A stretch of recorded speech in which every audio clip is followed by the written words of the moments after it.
Hey, good morning, good afternoon, good evening. Somewhere in the world, it's a good day for someone. Welcome to another edition to Motivational Sundays with Kevin and Friends. This show was originally created from the more than 300 quotes that I created for the contents of my book. Not saying any of them are original, even though we cross-checked them, but everything comes from the Bible. But I was always curious, were these motivational quotes we use, were they just words that just landed on a page, or were there conversations to be had? So I got together with a couple of my good friends and we started talking about this. And before you know it, we came up with this show, Motivational Sundays with Kevin and Friends. We meet every Sunday at 9 a.m. sharp Eastern Standard Time. I am Kevin McLemore. I am your host. I am joined with my co-host, Lanez Kinsey, couple, my co-hosts, Christopher and Gilda James. I am also joined with social activist and president of SAG-AFTRA in Boston, Miss Andrea Lyman, author and poet as you know it, Denise Lopes, Mr. Emmanuel. All right, I don't have a last name on my young brother, but I will tell you, most people talk about this young man as the next human encyclopedia, the brain. All right, and he is something so special. And this show would not be complete. I will tell you, this is a cross between James Earl Jones, you know, and what's that other guy's name? Barry White. He is the voice of our show, Mr. Otis Spencer. This episode is brought to you by RMK Productions and the 10 United Podcast Network. The whole company, our mission is through the power of your story. We want to uplift, inspire you, share experiences and perspectives using the framework of teaching, learning, and modeling. Our purpose is very simple. It's hope, helping other people every single day. So with that said, good morning and good day to everyone. And we want to go ahead. I'm telling you, this quote is something special. It's going to give you something to think about. I'm going to shut my mouth and let Otis do his thing. Will you go ahead and give us the quote for the day and see how it lands on our family here? Good morning. It is better to remain silent at the risk of being thought a fool than to talk and remove all doubt. Oh, that is something special. It is better to remain silent at the risk of the thought of being a fool than to talk and remove all doubt. Miss Andrea Lyman, I can tell you, if you guys haven't seen any of the Boston media, that woman's out there and high in the air. She is talking.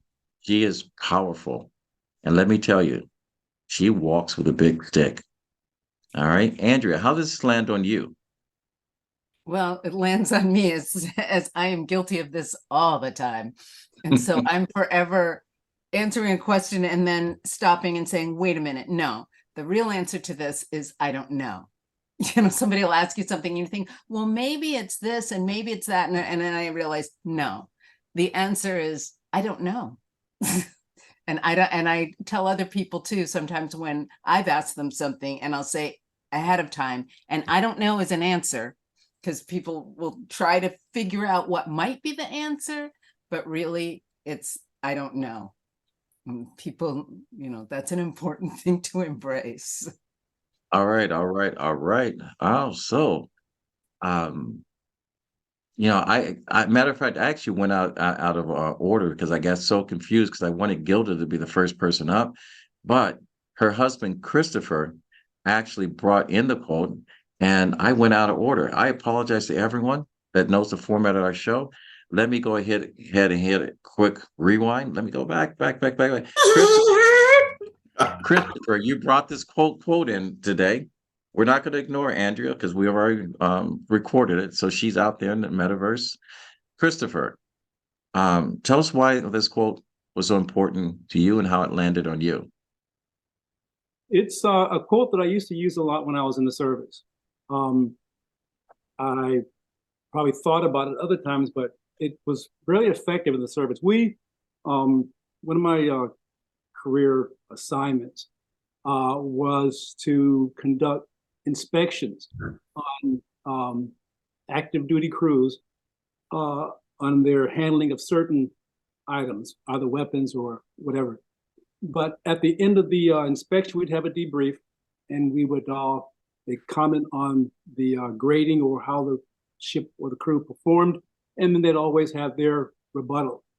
And during these debriefings, I would sit there and, I might take notes, or for the most part, I'd be rather quiet. And it's always almost to the actual, every single event, someone would at the end say, well, Senior Chief, don't you have something to say? And that was always the first thing I said.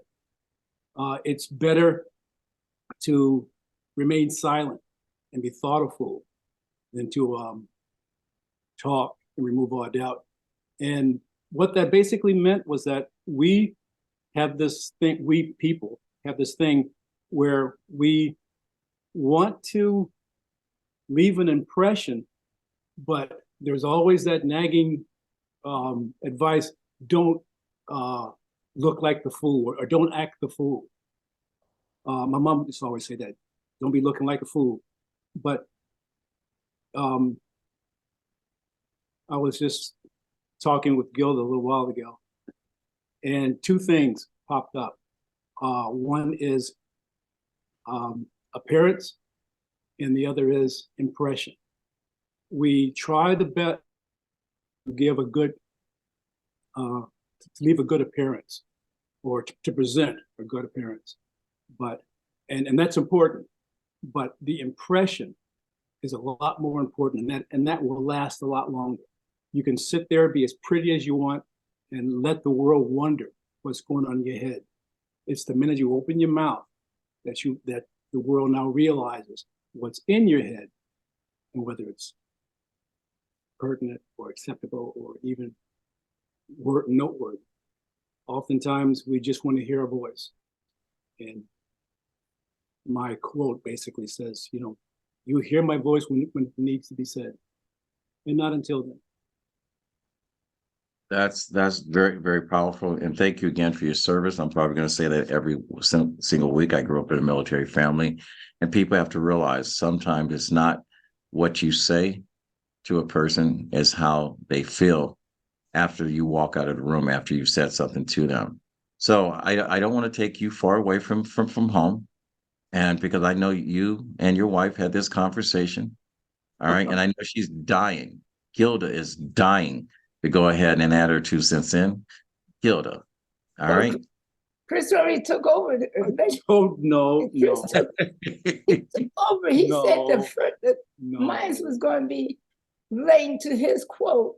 The first impression is the most lasting impression, because people look at me and they say, well, I'm sure Gilda got a lot to say, but I'm the type of person that sit back and listen to what everyone else has to say before I make any judgment. Well, Gilda, let me ask you this. All right. I'm going to help you along a little bit, because there's a commercial out, and so there's actors. You ever see a person say something and wish they could have taken it back? There's a commercial with a guy and his family. They've just gotten off the plane. They're going through baggage claim. And the lady says, this work, and the employee says, have a nice flight. And the husband turns around and goes, you too. And then all of a sudden becomes a big thing. The daughter and the mother, whatever. You ever been in that, had that experience? Every now and then, yes. All right. From experience like that, I just, I laugh to myself and say, oh, and just move right along, And see, the reason why I asked you that question is because sometimes we have automatic triggers because we're moving so fast. Yes. We're not even thinking about the conversation we have, and we just go ahead and, say whatever we want to say. It's like asking someone, how was your day? You don't want to hear it, and then they tell you. Mm-hmm. And you go, oh, I wish I hadn't asked that question. Have a long conversation about it. Yes, that happened to me. Yes. So, all right. So we got a little bit more out of you. Emmanuel. All right. One of the things that I always say, don't feed your distractions, especially when you show up on a show and you got your cell phone in your hand and so forth. Yeah, everyone in the world sees that. Get rid of your phone. All right. This is not that type of show. All right. See, this is a Black show. What happens is when you do things, Black people call you out. All right. White people talk about you behind your back. I'm just joking. All right. So, Emmanuel, I want to see how this quote lands on you. So, if you'd be so kind to unmute. All right. And Otis, if you don't mind, while we're having a good time here, repeat for not only Emmanuel, but for our fans and our followers, the quote for the day. It is better to remain silent at the risk of thought of being a fool than to talk and remove all doubt. Oh man, this quote is this one's a heavy one for me. The minute I read it, I could only think about one thing, because like I thought at the time where that this when I thought at the time when I thought this quote made the most sense, it was probably the worst advice I could have followed.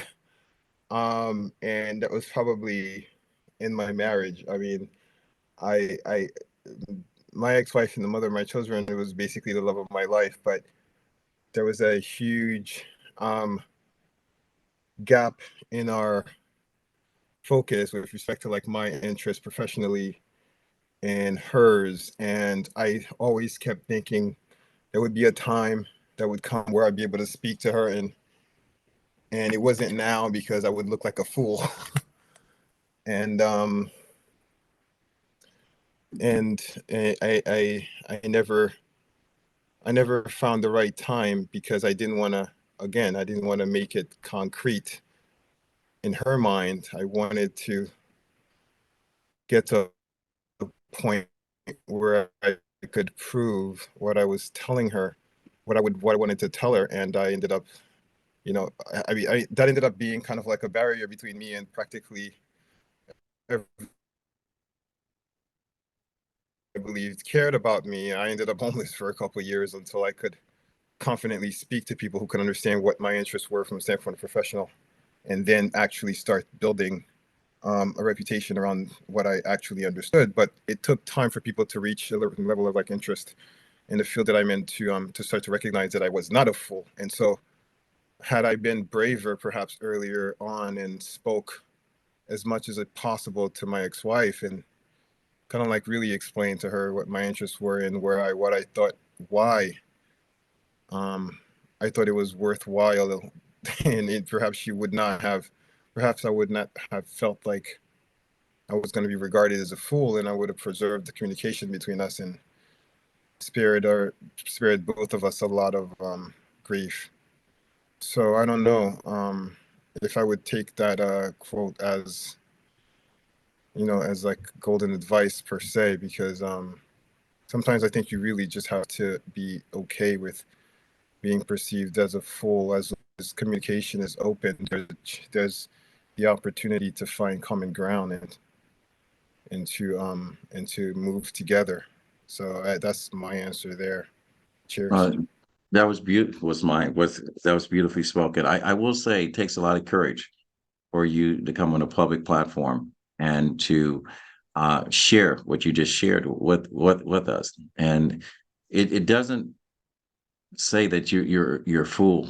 It doesn't remove doubt. It's because sometimes people are not in a position to receive the message that you're delivering at that time. And I will say this for those of you that see Emmanuel on a regular basis, the way that I describe him and the way other people have described him, we've all known Edward Hawkins. He's supposed to be the most brilliant person in the world.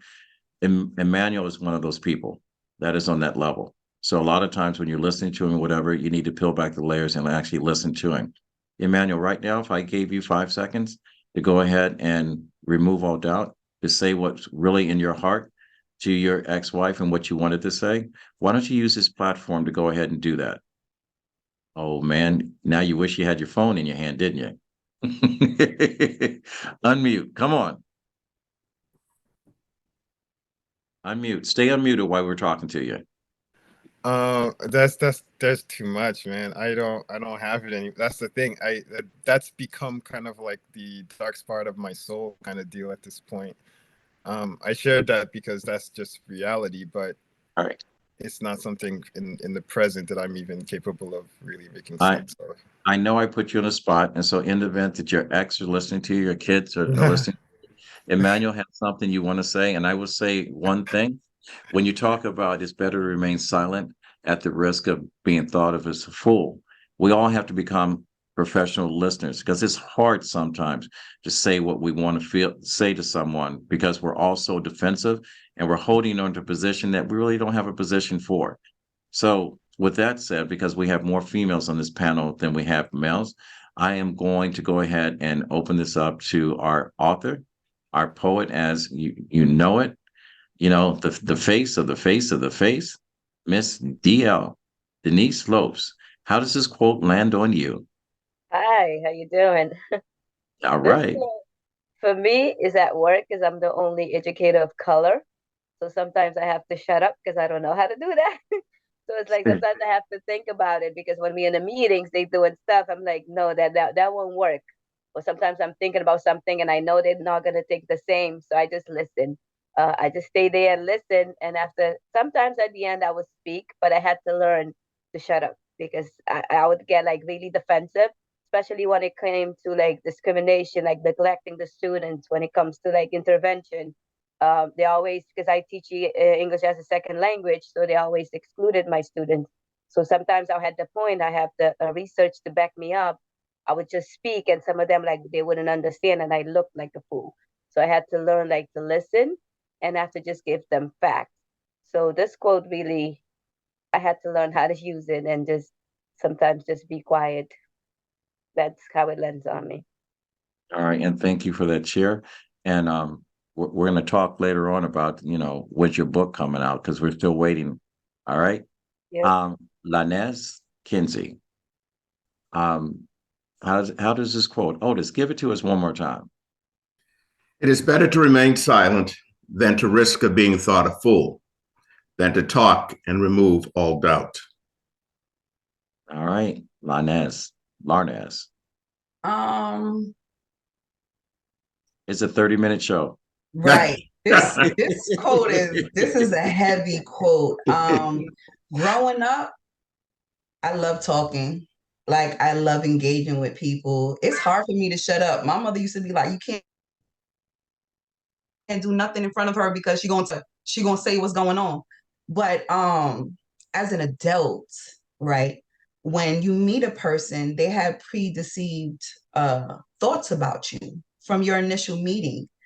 And I love when people sleep on me because when I open my mouth and I actually speak, you never even thought that this perspective would come out of me, right? Because again, I'm a female, right? I was a single mother. I'm tatted up, right? I work in corrections, right? This is supposed to be my career, right? So everyone who I'm around are put in a box. So I'm supposed to fit in the box, right? But me personally, those are not my ideas. That's not what I strive for. I'm here, but I'm here to get me to a point. So now when I'm here, I want to tell everybody about the journey I'm taking, but it's falling on deaf ears, right? And that's where I understand it's not my purpose to turn you into the light. It's my purpose to be the light. It's my purpose to shine, right? And along the way, if my shine sticks on you and I hold your hand and you travel with me, you're supposed to be here. So this quote to me has to do with a lot of emotional maturity because when we're young, we don't understand. Sometimes you're perceived a fool, even though what you say is absolutely right. But the audience you're speaking to are not at the capacity to receive your message. That's how it hit me, Kevin. That was short and sweet now. That was short to sweet. I had already started to pop my popcorn. You beat me before that. That was great, and I'm going to steal your line. Standing in my shine. I like that. I do like that, and the thing is, as people, we are so quick to speak. We need to slow down and listen and evaluate what we heard before we speak. Because as a song, everyone plays a fool. Sometimes we've all been there. Otis, man, if I had your voice, I'd make $1 million every single day. All right. I will tell you. We talked about Barry White. Barry White could say hello. And that comes better than roses. And you got that voice. All right. So give us the quote and tell us how it lands on you today. It is better to remain silent at the risk of being thought a fool than to talk and remove all doubt. Hey, let me ask you one question before you answer that. Say this like you were walking up to the doorstep and you're about to, say hello to someone you were romantically interested. Say the same quote that way. Is it better to remain silent than to risk being thought a fool than to talk and remove all doubt? And the Oscar goes to Otis Spencer. All right, tell us your quote. Well, yeah, I guess it lands a little differently on me. It depends on what the conversation you're having. If it's a topic that you truly know, then definitely I would say blurt it out. So it's similar to Lanez. It may be something that you need, information that you are giving that someone is not listening to you, that needs that information. If you're around friends, your friends should not think you a fool. They should have you, grab you with compassion. And if you are talking off topic, you should be able to be there to have a proper communication and say, I think you're a little bit off. This is why. Have that conversation. So it can go either way. Yes, yes. And I'm last. And Gilda, I feel a little bit like you today. After listening to so many great responses, do I have anything to add to that? I will say this. There's one thing that I go through every single day on my job. There's a guy that happens to be in management, and every single time I am with someone, he always walks around and he says, how does it feel to be working with the second best fitness professional in the business? And I just sit there and listen. And every single time, my clients have always said, what the hell's wrong with that individual? He's in management. When a manager comes to you as, you're supposed to be one of his employees, and he basically shames you in front of the member or the customer and whatever, who really looks bad? The person that just sits there and, that's why we had that emoji just shaking my head. All right. And there's a lot of people out there that prop themselves up because they want to hold someone else down, but they don't realize is that they do more damage when their lips are moving than they do as they're listening and learning to the conversation they're having at hand. And there are a lot of people that do that in our relationships. Behind closed doors, we talk about whatever, but we never know. Like Christopher said earlier, is the impression that we leave and the conversation that happens after you have left a room. We've all been there. We've all said something that, we like to, take back. How was your flight? Oh, I've never been on a plane. All right. Have a great weekend. Well, my weekend was horrible. And then you ask why, and then you regret listening to why the weekend was horrible when your weekend was great. All right. It's just like losing someone. All right. How can I help you? Well, the obvious answer is I wish I can have my loved one back, but you can't. I just had a good friend that went through the same thing, and I said, I need you to be prepared. All right. People are going to say this. They're going to say, how can I help you? Is there anything I can do for you? We all know how it sounds as a recipient of it, but they don't know. They mean well, but I always say your actions support the conversation you should be having. And I'll say this to anyone that's going through that. Do something, bring food to the house, pick up their kids, be that phone call and just said, look, I'm here if you just want to listen and don't say anything. All right. What makes us look like a fool is that when someone else is talking to you and sharing with you, and the only conversation that comes back is your agenda. Become a professional listener. So with that said, I'm going to leave you with the quote one more time. Otis, leave us with that quote.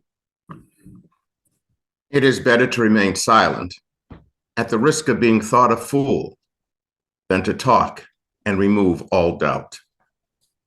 And that's something you need to live on. It's like it's easy to blame others for your situation, but it's more productive to search your own past and find out what causes you and what's your fault, what role you play in it. So with that said, we're going to lighten it up. I want to thank everyone for tuning in and being with us. And hopefully I didn't offend anyone. It wasn't my intentions. I'll keep my mouth shut, but I like to laugh and whatever. Gilda, thank you for your share. Let's go ahead and find out what our guests are doing. Now, I was under the impression that SAG and AFTRA had the strike was over. So I want to give the world an update to actually what's going on, Andrea. SAG-AFTRA is still on strike. It's the WGA, the writers, that signed a contract. They met with the writers, and what they did was this time it was the CEOs that met with the writers instead of the business people and lawyers that they had sent earlier, months ago. And now Monday, tomorrow, the SAG-AFTRA will be meeting first time in weeks. Finally, the AMPTP will be meeting with SAG-AFTRA, and we hope that they'll be serious and that we will have a contract signed very soon. And I will say a prayer that everything weighs in your favor and that we can get back on to business, because I'd like to see some good flicks coming out. Manuel. To be in some good flicks. Mm-hmm. I would like anyone wants to cast, a guy that, I can sing a couple bars or whatever. I can do a good street fight. Just don't hit me in the head. And I'll even work background. I look good next to a post. So I would love to be a part of one of you guys' productions. All right. Manuel, what's going on with you? You got some good things coming up. We have a very interesting day coming up on the 25th of October and 5th of November. For me, it's actually a very long time coming, and Lady L made it possible, actually, because it's kind of like a dream come true for me, actually, to be very, very honest about it. I'm in tech, if you would, in like maybe social activism in tech, I guess. And my main focus for the past 6 years, and before that, my main focus since, I guess, my son was born has been the validation of intelligence amplification as a design space.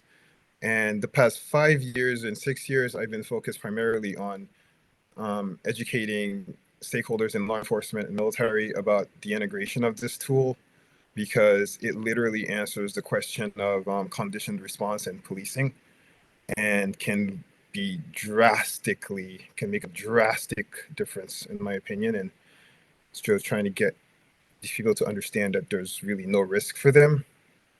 And so it's been a very long time, but I never focused on trying to talk to people in New York City about the potential of the Guardian Initiative. And Elle has been tremendous about introducing me to people who are in New York, and perhaps to start being able to raise awareness about the potential of this. Now, when is this event? The first one is the 25th of October. The one that's focused for all community is on the 5th of November, and it's in Manhattan at a studio called Open Jar. All right. When you get the details of it, please send it over to me. I will share it with the 10,000 people that listen to the show and the 4,500 that subscribe and follow the show. I will share and support that. And I'm pretty sure that Larnaz will give us more detail as far as that's concerned. Christopher, Gilda, what's up with the perfect couple? Yeah, I just want to tell you the quote that I sent you guys in the chat this week. I was thinking about you two. I don't know why, but that's where that quote came up. I talked about the perfect relationship. Is someone that can have a fight and be able to have a pleasant conversation the day after the fight. I said that describes a perfect relationship, because most people shut down because they want to win.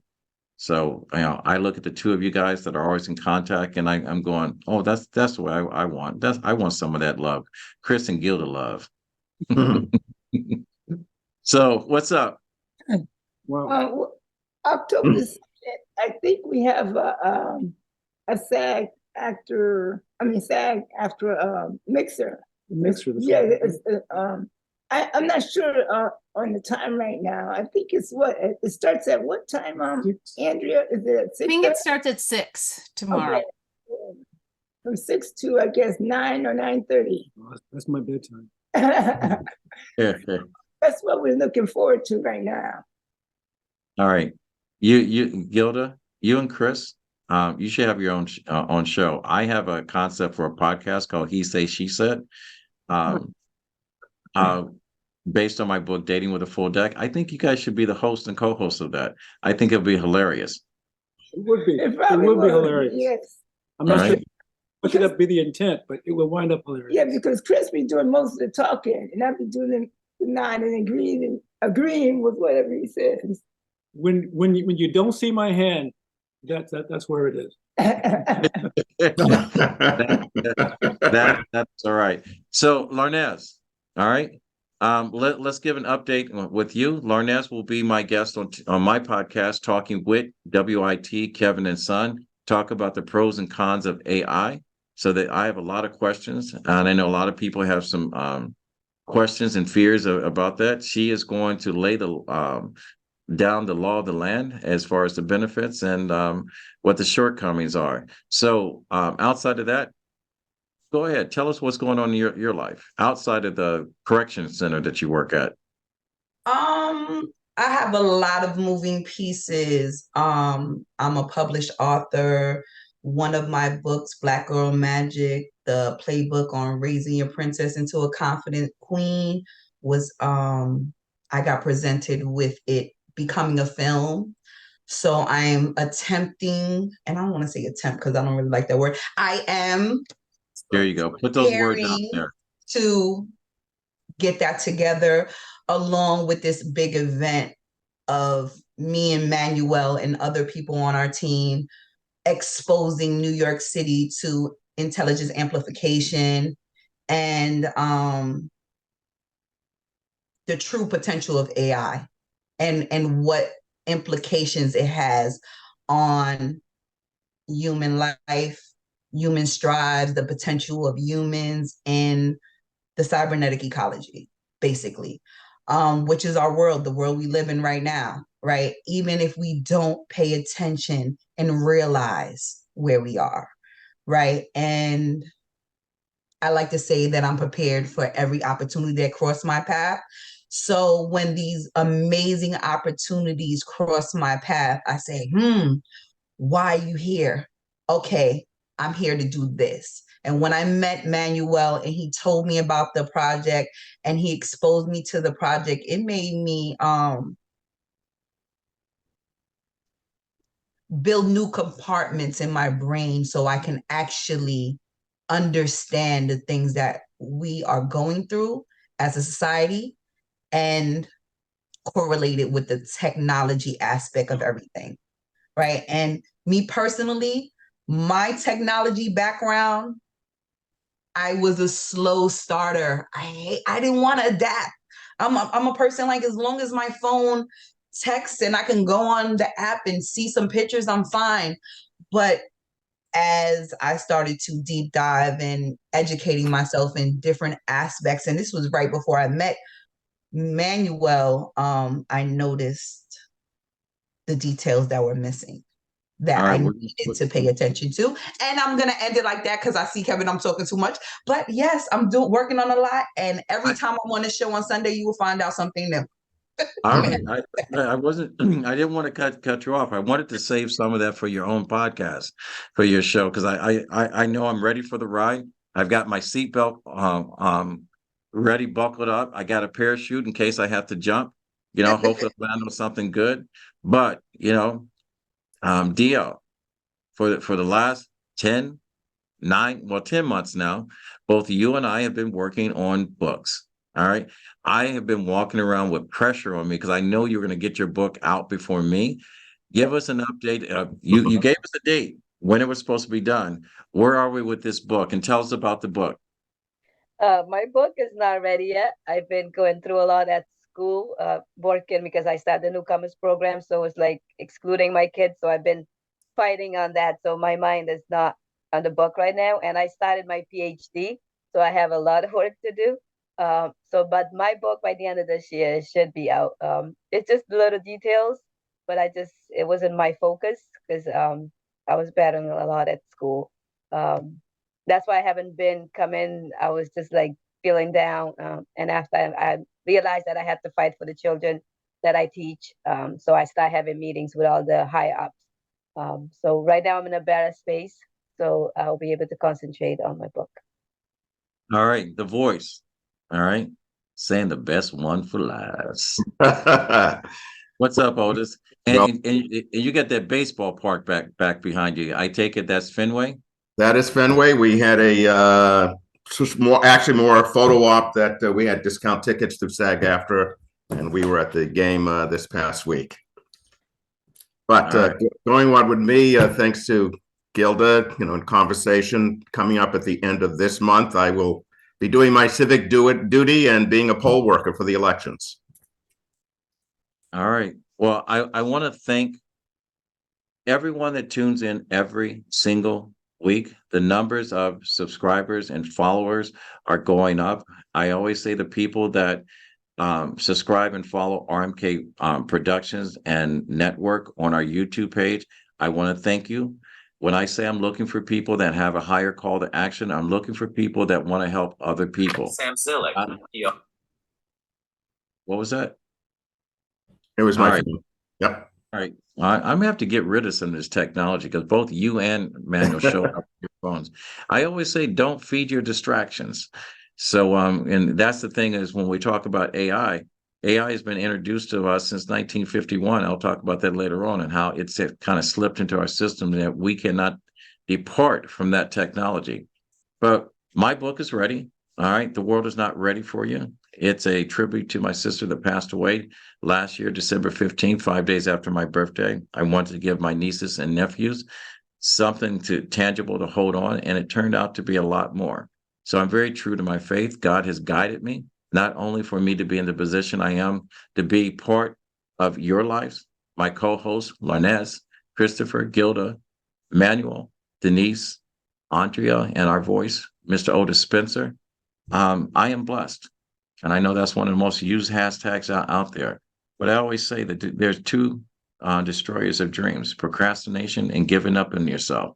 The last thing I want to say to not only to my co-hosts, but also to my listeners, no matter how life comes to you, it's hard. And the only way that you are going to be able to deal with life if you ride higher than your struggles. It is very simple. Put yourself first. Put yourself first. Your dreams, your aspirations, the things that you desire the most before any other. Outside of God, put yourself first. So with that said, we meet every Sunday here at 9 a.m. If you'd like to be part of this show, go to RMK Productions and Network on our YouTube page. Pull up any of the shows of Motivational Sundays with Kevin and Friends. The link is there. You're welcome. The only thing that I ask, we don't bring drama in here. We have a good time. And everyone is on camera. Everyone speaks. Each week, one of our co-hosts brings in a quote. Christopher, thanks for bringing in the quote today. And to my team, my family, I'm going to say I'm HR Nightmare because I love you all. All right. You guys are my family. And to our listeners, again, thank you for tuning in to Motivational Sundays with Kevin and Friends. My grandfather always says, when you get to a place where you can help someone else, it is your duty to do so. Reach one, teach one, and we'll fade to black.